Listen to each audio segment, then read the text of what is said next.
다 같이 로마서 13장 11절에서 12절 말씀, 로마서 13장 11절 12절 말씀 같이 펼쳐서 읽겠습니다. 또한 너희가 이 시기를 알거니와 자다가 깰 때가 벌써 되었으니 이는 이제 우리의 구원이 처음 믿을 때보다 가까웠음이라. 밤이 깊고 낮이 가까웠으니 그러므로 우리가 어둠의 일을 벗고 빛의 갑옷을 입자. 아멘. 한 아내가 남편에게 이렇게 말을 했다고 합니다. 여보, 집에 올 때 쥐덫 하나 사오는 거 잊지 마세요. 그랬더니 남편이 어제도 하나 사다 주지 않았어? 벌써 다 사용했어? 했더니 그 아내가 말합니다. 그 쥐덫은 벌써 쥐로 가득 찼습니다. 그러니 하나가 더 필요합니다. 여러분이라면 어떻게 대답을 하시겠습니까? 쥐덫이 쥐로 가득 차면 어떻게 해야 되죠? 계속 그 쥐들이 그 속에서 자라게 해야 되나요? 쥐를 키우기 위해서 쥐덫을 놓는 것이 아니죠. 쥐덫을 비우고 버리고 그리고 또 다시 설치를 하면 되는 건데 마냥 새로운 쥐덫을 살 수는 없는 것입니다. 하다못해 때가 되면 쥐덫도 비워줘야 되는데 한 해가 끝날 때에 우리가 비워야 할 것은 과연 무엇일까요? 올 2021년도를 마감하면서 과연 우리는 무엇을 버려야 되고 또 무엇을 비워내야 되는가? 잠언서에 보니까 잠언서 23장 7절에 이렇게 말씀하고 있습니다. 대저 그 마음의 생각이 어떠하면 그 위인도 그러한즉 그가 내게 먹고 마시라 할지라도 그의 마음은 너와 함께 하지 아니함이라. 도대체 이게 무슨 말씀일까요? 우리가 행동을 하기 전에는 먼저 생각을 한다는 겁니다. 그래서 올바른 일을 하기 위해서는 올바른 생각을 가져야 되는 것이고요. 더 나은 삶을 살기 위해서는 무엇을 정말로 내가 하고 싶은지 먼저 생각을 해볼 수 있어야 한다는 말씀입니다. 그래서 시간 날 때마다 과연 내가 하고 싶은 게 뭐지? 내가 해야 될 일이 무엇일까? 한번 적어보는 것도 도움이 많이 됩니다. 집을 청소하고 또 건강을 관리하고 이런 일들이 우리의 삶을 정비하는 거거든요. 그래서 영적인 측면에 있어서도 우리가 과연 마무리해야 될 것이 무엇인가? 한 해를 이렇게 마감하면서 새로운 것을 준비해야 되는데 정비해야 될 것이 무엇인가를 한번 생각해 볼 필요가 있을 것 같아요. 우리는 육체도 있지만 또 영혼도 있는 존재입니다. 영과 육을 가진 존재죠. 우리의 육체는 유한하지만 우리의 영혼은 영원하죠. 하나님께서 영원하도록 우리의 영혼을 만드셨습니다. 따라서 육체적인 일보다 육체적으로 우리가 살아가는 일생의 그 시간, 80년에서 100년, 이 시간보다 영원히 살아갈 영적인 세상에서 우리가 살아가야 될 그 시간이 훨씬 길고 훨씬 많은 범위를 차지합니다. 그러므로 우리가 육체적인 일보다는 영적인 일에 많은 시간을 준비해야 될 것 같아요. 그래서 한 해를 살아가면서 나는 과연 영적인 일에 얼마나 많은 시간을 투자했는가? 또 새해를 맞이하면서 나는 영적인 일을 위해서 얼마나 준비하고 있는가? 디모데전서 4장 8절에 보니까 육체의 연단은 약간의 유익이 있지만 경건은 범사에 모든 일에 있어서 유익이 있다. 금생과 더불어서 내생의 약속이 있다. 금생은 지금 우리가 살고 있는 이 세상이죠. 경건의 훈련을 하면 이 땅에서 살아가는 동안 그리고 또 우리가 죽은 다음에 주어질 그 영원한 세상에서 어마어마한 약속과 유익이 있다는 그런 말씀입니다. 세상의 어떤 취미활동보다 어떤 운동보다 경건의 훈련을 하는 것이 그만큼 중요하다라고 하는 말씀을 주시고 있는 것입니다. 경건의 훈련은 모든 일에 있어서 유익합니다. 이 세상뿐만 아니라 우리가 죽은 다음에도 그 영원히 맞이할 그 세상에서 좋은 것들을, 상급을 기대할 수가 있습니다. 세상에서 아무리 건강관리를 잘한다 한들 그리스도가 없다면 천국에 들어갈 수가 없는 거죠. 이 세상에서 아무리 우리가 많은 돈을 벌었다 한들 그리스도가 없다면 천국에 갈 수가 없습니다. 이 세상에서 우리가 아무리 착하게 살고 아무리 깨끗한 사람이라 할지라도 그리스도가 없다면 천국에 들어갈 수가 없습니다. 이 세상에서 아무리 친하게 지낸 친구라 할지라도 아무리 가까운 가족이라 할지라도 그리스도가 없이는 천국에 들어갈 수가 없습니다. 그러므로 우리는 반드시 육체적인 일보다 더 많은 시간을 영적인 일에 투자를 해야 될 필요가 있는 것입니다. 한 상담가가 가정주부를 대상으로 상담을 합니다. 이런 질문을 했습니다. 당신은 엄마로서, 아내로서, 가정주부로서 자신의 역할을 잘 해내고 있다고 생각하십니까? 아마 우리에게도 그런 비슷한 질문을 할 수 있을지도 몰라요. 우리는 남편으로서, 혹은 가장으로서, 또 직장인으로서 충분히 나의 역량을 발휘하고 있다고 생각을 하는가? 그런데 그 질문에 그 가정주부는 아닌 것 같아요. 제 능력으로 할 수 없는 일들이 너무 많고 능력의 한계를 느낍니다. 이렇게 대답을 했다고 해요. 우리 모두 이런 대답을 할 수 있을 것 같아요. 사실 우리는 나 자신의 능력으로 할 수 있는 일들보다 할 수 없는 일들이 더 많습니다. 영적으로 성장하는 일, 마찬가지로 쉽게 얻을 수 있는 게 아닙니다. 아주 오랫동안 점진적으로 한 계단 한 계단씩 마치 산을 오르듯이 차츰차츰 올라가야만 하는 것이죠. 그런데 이렇게 힘들게 올라가다가도 가끔가다 미끄러질 때도 있어요.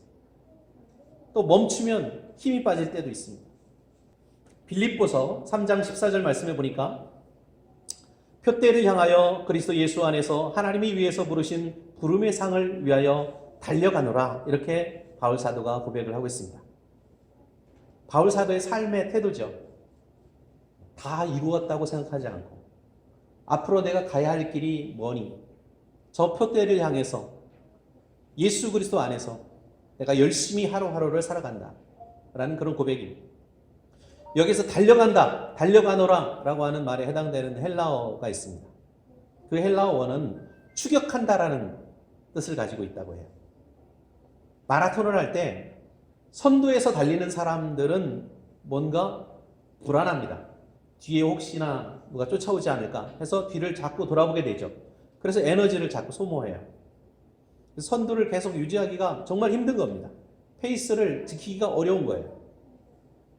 그런데 오히려 뒤에서 쫓아가는 사람은, 따라가는 사람은 어느 정도 자기의 속도를 유지하고 페이스를 유지하면서 결정적인 순간에 마지막 스퍼트를 낼 수가 있어요. 그래서 1등으로 가고 있는 그 사람을 지나서 다시 순위를 바꿀 수 있는 그런 기회가, 역전의 기회가 있는 겁니다. 우리의 영적 성장에도 목표가 필요하죠. 표대가 필요합니다. 장기적인 목표가 필요합니다. 그리고 또 앞에 먼저 달려가는 사람과 같이 단기적인 목표도 필요해요. 그래서 영적인 성장을 위해서는 반드시 이런 목표를 세울 필요가 있고요. 또 우리가 어떤 삶의 태도로, 오늘 말씀에서 주시고 있는 그런 삶의 태도로 나 자신을 돌아볼 필요가 있습니다. 먼저 우리는 자신을 씻어야 돼요. 로마서 13장 11절 말씀해 보니까 또한 너희가 이 시기를 알거니와 자다가 깰 때가 벌써 되었으니 이제 우리의 구원이 처음 믿을 때보다 가까웠습니다. 우리가 잠자고 일어나서 아침에 제일 먼저 하는 일이 씻는 거잖아요. 세수도 하고 또 머리도 감고 이렇게 합니다. 우리의 구원의 날이 더 가까웠다, 이렇게 말씀을 하고 있어요. 여기서 말하는 구원의 날은 언제일까요? 아마 마지막 날, 구원의 때, 종말, 그것을 의미하는 것일 겁니다. 천국잔치, 그날은 점점 가까이 다가오고 있습니다. 근데 언제인지는 몰라요. 예수님도 내가 도저히 모르겠다, 오직 하늘에 계신 아버지만 아신다, 이렇게 말씀을 하고 있습니다. 근데 그날을 준비하기 위해서는 한 가지 우리에게 꼭 필요한 자세가 있습니다. 깨어야 된다. 깨어 있어야 된다. 세상 일에 대한 모든 것들에 대해서는 우리가 자고 있어도 돼요. 그런데 영적인 일에 있어서는 항상 깨어 있어야 된다. 항상 준비가 되어 있어야 된다. 이렇게 말씀하고 있습니다. 로마서 13장 12절 말씀에 보니까 밤이 깊고 낮이 가까웠으니 그러므로 우리가 어둠의 일을 벗고 빛의 갑옷을 입자. 어둠의 일은 벗어야 됩니다. 잠을 자고 아침에 일어나면 잠옷은 벗어야 되죠. 어둠의 일이란 무엇일까? 어둠의 일이라고 하는 것은 아마 우리를 감염시키고는 죄라고 하는 바이러스를 가리키는 것입니다. 리빙스턴이라고 하는 선교사가 있습니다. 근데 원주민 선교를 하고 있는데 추장이 리빙스턴을 찾아왔어요. 그리고 이렇게 요청을 합니다. 제 마음을 고칠 수 있는 약 좀 주세요.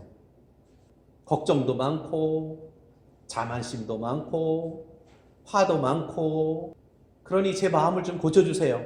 제 마음을 고칠 수 있는 약을 좀 주세요. 이렇게 요청을 하는 거예요. 그런데 리빙스턴은 오직 예수님만이 그 마음의 병을 고쳐주실 것을 믿고 그에게 복음을 전했습니다. 하지만 그 사람은 그 이야기를 듣지 않았어요. 복음을 듣지 않고 계속해서 리빙스턴에게 약을 달라고 요청을 합니다. 약을 먹으면 금방 자기 병이 나을 것이라고 생각을 했던 거죠. 육신의 병처럼 마음의 병도 그렇게 나을 것이라고 믿고 있었던 겁니다. 근데 많은 사람들이 이렇게 마음의 병을 앓고 있어요. 마음의 병을 치유받을 필요가 있습니다. 사람들은 절망과 두려움과 다툼과 분노 이런 바이러스에 감염되어 있는 거예요. 근데 이 바이러스에 감염되어 있는 사람들이 정말 많은 것 같아요. 어디를 가든지 어떤 사람을 만나든지 누구든지 이 바이러스가 없는 사람은 없습니다. 누구나 다 두려움이 있고 걱정거리가 있고 염려가 있고 또 분노할 일들이 있습니다. 미움이 있습니다. 이 바이러스가 세상에 만연되어 있습니다. 그 문제를 해결하기 위해서는 반드시 필요한 게 있는데 이 필요한 것 대신에 수면제를 먹거나 안정제를 먹거나 이렇게 약으로 치료를 받으려고 해요. 예수님은 능력 있는 의사입니다. 예수님은 자신을 의원이라고 소개를 하신 적이 있잖아요. 내가 죄인을 고치러 왔다. 이렇게 말씀하고 있습니다. 우리의 모든 질병을 고쳐줄 수 있는 분인데 특별히 쉽게 고칠 수 없는 마음의 병, 죄에 빠진 병, 그 병을 고쳐주실 수 있는 분이 바로 예수님입니다. 그러므로 먼저 우리가 그리스도 안으로 들어가는 백신을 맞을 필요가 있어요. 세례가 바로 그것입니다. 세례를 받음으로 말미암아 우리는 그리스도와 하나가 되거든요. 그리스도와 연합하게 되고 그리스도로 옷을 입게 되는 겁니다. 그것이 바로 그리스도로 백신을 맞는 거예요. 사도행전 2장 38절에 보니까 베드로가 이르되 너희가 회개하여 각각 예수 그리스도의 이름으로 세례를 받고 죄 사함을 받으라. 그리하면 성령의 선물을 받을 것이다. 죄 사함을 받기 위해서는 세례를 받아야 합니다. 믿음은 당연한 거고요. 그것이 사람들이 우리가 디뎌야 되는 첫 번째 걸음입니다. 하지만 세례를 받는다고 해서 모든 것이 다 해결되는 것은 아니에요. 온전한 그리스도인들이 바로 되는 것은 아니에요. 어떤 사람이 교회에서 우연히 말씀을 들었습니다. 그리고 설교자가 믿고 세례를 받으십시오. 그럼 죄사함을 받고 성령을 선물로 받게 될 것입니다. 라고 하는 그 선포하는 말씀을 듣고 감명을 받고 지금 세례를 받겠습니다. 침례를 받겠습니다. 했습니다. 그런데 그때가 바로 지금 오늘과 같은 그런 날씨예요. 얼음이 꽁꽁 어는 추운 겨울날입니다. 그 옆에 강물이 있어서 그 강에서 주로 세례를 베풀었는데 강에 막 얼음이 살살 얼을 정도로 그렇게 춥던 날입니다. 그 사람은 강으로 갔습니다. 장로들이 그 사람을 데리고 갑니다. 그곳에서 얼음같이 차디찬 그 물속에서 침례를 주었습니다. 그 사람은 엄청나게 흥분을 했어요. 그리고 기뻐했습니다. 아, 내가 드디어 죄사함을 받고 성령을 선물로 받았구나. 구원을 받게 되는구나. 그리고 장로들에게 저는 하나도 춥지 않습니다. 이렇게 이야기를 합니다. 그런데 그 이야기를 듣고 있던 한 장로가 당신 방금 거짓말을 했습니다. 그 사람은 하나도 춥지 않을 정도로 그렇게 기쁘고 즐겁다는 이야기인데, 춥지 않다는 그 이야기의 그 장로는 죄를 지었으니 세를 다시 받으십시오, 이렇게 이야기를 했다고 합니다. 과거에 그런 교회들이 있었습니다. 그리고 아주 오래전에 중세 시대에는 세례를 받고 난 다음에 죄를 지으면 다시 세례를 받거나 그럼 구원받을 수 없다, 이렇게 이야기를 했습니다. 그래서 세례를 최대한 미루어서 죄를 도저히 지을 수 없는 마지막 그 순간, 죽기 전에 세례를 받는 사람들이 많이 있었다고 해요. 정말 그래야 될까요? 세례를 받은 후에 죄를 지으면 다시 세례를 받아야 하는 것일까요? 그리스도 안에서 우리는 죄 사함을 받았습니다. 하지만 그 이후에도 죄를 범하지 않는 상태가 되는 건 아니에요. 완벽하게 거룩한 사람이 거룩한 사람으로 새롭게 태어나는 것은 아니에요. 세례를 받은 후에도 매일매일 우리는 죄와 싸워야 되는 겁니다. 하지만 그렇다고 해서 세례를 다시 받아야 되는 것은 아닙니다. 사도행전 8장 22절에 보니까 베드로가 마술사였던 시몬, 이미 세례를 받았습니다. 그리스도인이 되었어요. 그런데 그가 잘못을 저질렀죠. 죄를 지었습니다. 성령의 능력을 돈을 주고 살려고 했어요. 그래서 저주를 받습니다. 그때 이 시몬이 베드로에게 제발 이 저주가 제게 떨어지지 않도록 저를 위해서 기도해 주십시오. 그때 베드로가 말합니다. 그러므로 너의 이 악함을 회개하고 주께 기도하라. 혹 마음에 품은 것을 사하여 주시리라.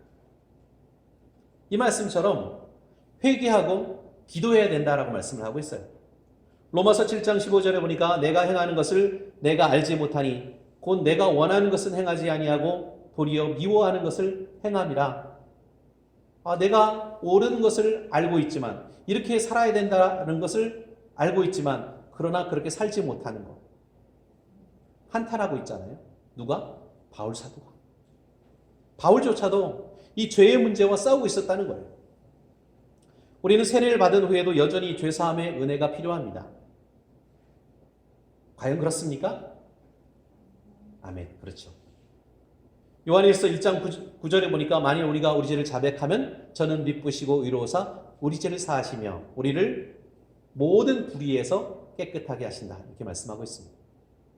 다시 말하면 우리는 지속적으로 우리의 죄를 하나님 앞에 자백해야 된다는 거예요. 만일 우리가 아직도 해결하지 못한, 내가 아직도 해결하지 못한 죄를 가지고 있다면 어떻게 해야 될까요? 자백해야 합니다. 할 수 있는 한도내에서 그 죄의 문제가 있다면 발로 차서 없어질 수 있으면 발로 쳐보기도 하고, 주먹으로 때려보기도 하고, 머리로 받아보기도 하고, 이빨로 물어보기도 하고, 싸우는 거예요. 싸움을 싸워야 된다는 거예요. 이유가 없으면 잇몸으로라도 대항해서 싸워야 된다는 거예요. 그것이 바로 우리가 매일매일 해야 될 일입니다. 하나님의 도우심을 의지해서 죄와 싸우는 일, 그것이 우리의 전쟁입니다. 한 해를 잘 마무리하려면 일단 이 문제들을 씻어내야 되겠죠. 씻어낼 것이 있다면 무엇이든지 씻어내야 됩니다. 비워내야 됩니다. 아직 침례를 받지 못한 분들이 있다면 침례를 받아야 되고요. 자신의 죄를 회개해야만 합니다. 자신의 죄를 자백하고 계속 죄와 싸워야 한다라고 하는 사실을 오늘 말씀을 통해서 다시 한번 확인하고 또 마음속에 다지는 그런 시간이 됐으면 좋겠습니다. 둘째로, 몸을 만들어야 됩니다. 건강한 삶을 살기 위해서는 건강관리를 잘 해야 되잖아요. 건강관리에 가장 중요한 두 가지가 있죠. 첫 번째, 좋은 식단, 좋은 음식을 골고루 섭취하는 겁니다. 두 번째, 규칙적인 운동, 적당한 운동, 체력 단련이 필요한 거예요. 그 몸을 만드는 그 과정은 엄청난 고난과 노력이 필요합니다. 엄청난 시간이 필요해요. 육체적으로나 영적으로나 건강한 성장과 유지를 위해서는 이렇게 노력이 필요합니다. 육체적인 몸을 만드는 것이 건강한 식단과 운동이라고 한다면 우리 영적인 성장을 위해서는, 영적인 건강을 위해서는 무엇이 필요할까요? 반드시 필요한 것. 우리에게 에너지를 공급해주는 근원이 되는 것, 바로 하나님의 말씀, 성경입니다. 디모데후서 3장 16절과 17절 말씀. 모든 성경은 하나님의 감동으로 된 것으로 교훈과 책망과 바르게 함과 의로 교육하기에 유익하니 이는 하나님의 사람으로 온전하게 하며 모든 선한 일을 행할 능력을 갖추게 하려 함이라고 말씀하고 있습니다. 이는 놀라운 말씀의 능력을 보여주는 증거가 되는 구절입니다. 사도행전 20장 32절에는 지금 내가 여러분을 주와 및 그 은혜의 말씀에 부탁하노니 그 말씀이 여러분을 능히 든든히 세우사 거룩하게 하심을 입은 모든 자 가운데 기업이 있게 하시리라 라고 말씀하고 있습니다. 하나님의 말씀은 우리를 연단시켜 주신다는 거예요. 그러나 거기서 멈추지 않고 우리를 든든히 세워 주신다는 겁니다. 우리의 영적인 건강을 책임져 주신다는 그런 말씀입니다. 그리고 두 번째로 필요한 게 무엇일까요? 영적인 건강을 위해서 골로새서 4장 2절에 기도를 계속하고 기도에 감사함으로 깨어있으라. 무엇이라고요? 기도에 몰두하는 것, 쉬지 않고 기도하는 것, 항상 기도하는 것, 계속 기도하라, 깨어서 기도하라. 이렇게 기도에 대한 말씀들이 한정이 없어요. 우리 영적인 건강을 위해서 필요한 기도의 방법이 뭐예요? 계속 기도하는 거예요. 쉬지 말고 기도하는 것. 기도는 우리의 마음을, 우리의 생각을 숙성시켜주는 역할을 하기 때문입니다. 그래서 우리의 말과 우리의 행동과 우리의 삶에, 우리의 생활에 큰 영향을 주고 변화를 만들어줍니다. 지난주 수요일에도 말씀을 함께 나눈 적이 있는데 우리가 정기적으로 매일 시간을 정해서 30분을 기도하든지 또 1시간을 기도하든지 기도하는 이유가 뭘까요? 나는 그래 오늘 그래도 30분 기도했어. 죄책감을 좀 떨치기 위해서 어떤 의무감으로. 그 이유가 무엇일까요? 어떤 분은 4시간 기도한다고 하고 어떤 분은 10시간 기도한다고 합니다. 그렇게 기도하는 이유는 단 한 가지입니다. 쉬지 않고 기도하기 위해서, 계속 기도하기 위해서, 항상 기도하기 위해서, 깨어서 기도하기 위해서입니다. 30분도 기도하지 못하는데 어떻게 쉬지 않고 계속 기도할 수가 있겠어요? 24시간 기도할 수 있겠어요? 걷지도 못하는 사람이 어떻게 뛸 수가 있겠습니까? 하지만 우리가 기억해야 될 것은 우리가 기도하는 그 목적은 어떤 문제를 해결하기 위해서 기도하는 게 아니에요. 기도 시간을 정해서 기도하는 것은 기도의 훈련이고요. 어떤 응답을 받기 위해서 우리가 기도하는 게 아닙니다. 그 자체가 바로 기도 자체가 영혼의 호흡이고 하나님과 영적인 소통이기 때문에 그렇습니다. 요즘 어떤 연인들은 그렇게 서로 소통을 한다고 해요. 이렇게 보면은 끊임없이 대화를 합니다. 스마트폰을 이렇게 이어폰에 걸어놓고 계속 대화를 해요. 그런데 가만히 옆에서 듣고 보면 이제 사랑하는 사람과 같이 대화를 하는 거예요. 잠자는 시간은 물론 하지 못하겠지만 그래도 밤에도 아마 많이 대화를 나눌 것 같아요. 그리고 뭐 이것도 부족해가지고 영상 틀어놓고서 영상으로다 계속 내가 어디로 가는지 뭘 하는지 그걸 서로 보여주면서 그렇게 소통을 해요. 기도야말로 우리 믿음의 사람들이 실시간으로 소통할 수 있는 5G, 6G 그것보다 더 빠르고 더 긴밀한 소통의 방법입니다. 요즘 스마트폰을 집에 놓고 다니는 사람들이 거의 없습니다. 거의 가지고 다니잖아요. 주머니에 넣고 다니든지 아니면 가방에 넣고 다니든지 필수적으로 가지고 다닙니다. 왜냐하면 스마트폰을 통해서 모든 정보를 우리가 얻을 수 있는 거예요. 지인과 소통을 실시간으로 할 수가 있는 거예요. 그러니까 이건 반드시 필요한 필수적인 이템이라고 하죠. 그렇기 때문에 스마트폰 정말로 우리의 삶에 없어서는 안 되는 중요한 겁니다. 물론 그것이 없이도 살 수가 있어요. 살았던 적이 있어요. 하지만 지금은 정말로 그것이 필요한 수단이 됐습니다. 그런데 그렇게 스마트폰은 우리가 계속 가지고 다니고 계속 사용하면서 계속 필요로 하고 있지만 과연 우리와 항상 함께 하시는 하나님을 우리는 계속해서 기억하면서 그 하나님과 동행하면서 살고 있는가? 혹시 잊고 살고 있지 않은가? 전능하신 창조의 하나님의 능력을 우리가 망각하고 눈에 보이지 않을 정도로 작은 바이러스, 그건 우리가 두려워하면서 살잖아요. 그런데 하나님은 너무 커서 보이지 않는 거죠. 바이러스는 너무 작아서 보이지 않는 거지만 하나님은 너무 크신 분이기 때문에, 너무 위대하신 분이기 때문에 보이지 않는 그 하나님을 우리는 과연 경외하면서 살고 있는가? 우리가 건강을 유지하면서 또 건강을 유지하기 위해서 우리의 몸을 만들기 위해서 가장 필요한 두 가지, 건강한 식단과 건강한 운동, 이 두 가지로 매우 심플한 것처럼 우리의 영적인 건강을 위해서도, 영적인 성장을 위해서도 반드시 필요한 것은 매우 심플한 두 가지입니다. 성경과 기도. 단순하지만 확실한 진리입니다. 셋째로 우리에게 필요한 것은 가꿔야 된다는 거예요. 우리가 씻고 몸을 만들었으면 단장을 하잖아요. 가꿔야 됩니다. 우리의 외모를 가꾸기 위해서 빗질도 하고 화장도 하고 이렇게 하는 것처럼 멋진 옷도 사서 입고 향수도 뿌리잖아요. 우리 영적으로 가꿔야 됩니다. 영적으로도 가꿔야 된다는 거예요. 로마서 13장 14절 말씀해 보니까 오직 주 예수 그리스도로 옷 입고 정욕을 위하여 육신의 일을 도모하지 말라. 무엇으로 옷을 입어요? 어떤 옷을 입어야 돼요? 예수님으로 옷을 입어야 돼요. 그게 단장이에요. 우리의 영적인 단장. 우리가 입어야 될 옷은 예수님. 고린도후서 2장 14절에는 항상 우리를 그리스도 안에서 이기게 하시고 우리로 말미암아 각처에서 그리스도를 아는 냄새를 나타내시는 하나님께 감사하노라. 우리는 구원받는 자들에게나 망하는 자들에게나 하나님 앞에서 그의 향기니. 어떤 향수를 뿌려야 돼요? 예수님의 향수를 뿌려야 돼요. 우리는 하나님 앞에서 그리스도의 향기입니다. 세상을 향기롭게 하는 선한 영향력을 끼칠 수 있는 존재들이 되어야 한다는 겁니다.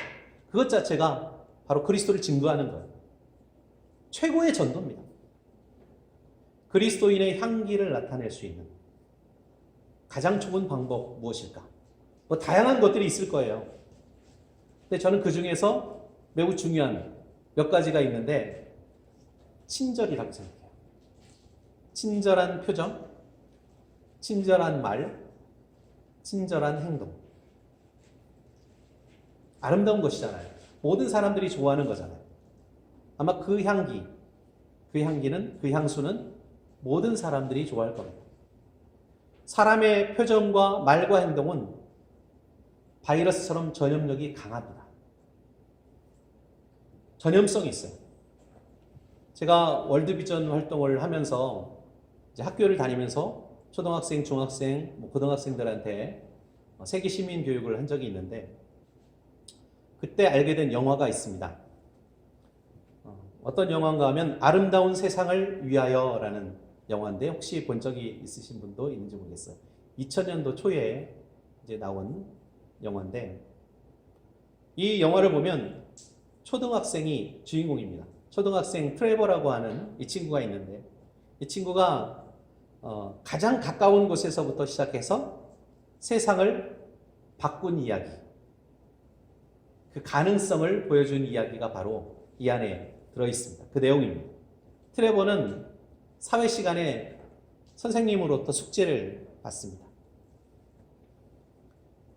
어떤 숙제인가 하면 세상을 바꿀 수 있는 일을 찾아보는 거예요. 그리고 그것을 실행해 보는 겁니다. 그런데 이 트레버가 생각했던 게 있어요. 그럼 내가 아마 도움이 필요한 사람들을 찾아서 도움을 베풀어 보자. 그래서 도움 주기 운동이라고 하는 것을 본인 스스로 만들었습니다. 발표도 해요. 이 도움 주기 운동은 나를 도와준 사람을 도와주는 게 아니에요. 되갚아 주는 게 아닙니다. 아무 조건 없이 내 주변에서 특별히 도움이 필요한 사람이 있는지 잘 살펴보고 세 사람에게 각기 내가 도울 수 있는 사람, 세 사람을 찾는 거예요. 그 사람들이 무엇이 필요할까? 도와줄 부분이 무엇이 있을까? 찾아보고 그 부분을 이렇게 도와주는 겁니다. 그러면 그 각각의 사람들도 요청을 하는 거예요. 그들에게 저에게 도움을 저에게 되돌려주지 마시고요. 다른 사람, 세 사람에게 조건 없이 도와주시면 좋겠습니다 하고서 그 세 사람에게도 요청을 하는 겁니다. 다른 세 사람에게 그 똑같이 특별한 도움을 주라는 겁니다. 만약 그런 도움 주기 운동이 계속된다면 어떤 일이 벌어질까요? 정말 많은 사람들이 큰 도움을 받을 수가 있겠죠. 기하급수적으로 늘어난다는 게 아마 그런 의미일 거예요. 또 나 자신의 삶도 정말 좋은 곳으로 변화시킬 수 있을 겁니다. 남을 도와주는 삶 얼마나 아름다워요. 얼마나 행복하겠어요. 알렉산더 맥클랄렐이라는 설교자가 있었습니다. 그 사람은 이렇게 이야기합니다. 친절은 사람을 매력적으로 만든다. 세상을 얻고 싶다면 망치를 사용하기보다는 세상을 녹이는 편을 선택하라. 아마 우리는 세상에서 가장 위대한 사람, 가장 좋은 사람, 가장 멋진 사람은 될 수 없을지도 모르겠어요. 하지만 우리가 살고 있는 마을에서, 내가 공부하고 있는 학교, 그 반에서, 또 내가 일하고 있는 직장에서, 내가 저녁마다 또 함께하는 가족들과 함께, 또 집안에서 얼마든지 우리의 빛을 빛나게 할 수가 있습니다. 우리는 그리스도의 편지를 다른 사람들에게 전하는 그런 열정적인 집배원의 역할을 할 수 있어야 합니다. 바로 이런 일들이 우리 그리스도인들의 삶을 가꾸는 일이에요. 아름답게 치장하는 일입니다. 복음을 전하는 일에는 누구보다도 발빠른 저와 여러분이 될 수 있기를 바랍니다. 그리스 올림픽 경기에서 가장 하이라이트는 무엇이었을까요? 바로 마라톤이었습니다. 그 경기의 승리자는 가장 빨리 도착한 사람이 아니었습니다.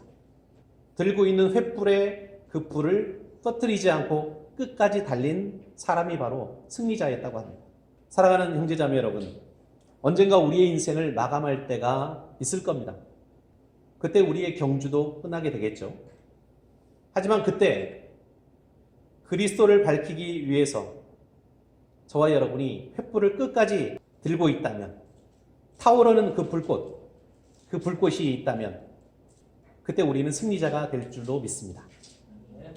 2021년 한 해를 마감하고 인생을 마감하는 순간까지 우리가 씻고 몸을 만들고 가꾸는 하루하루가 될 수 있기를 그리스도 예수님의 이름으로 축원합니다.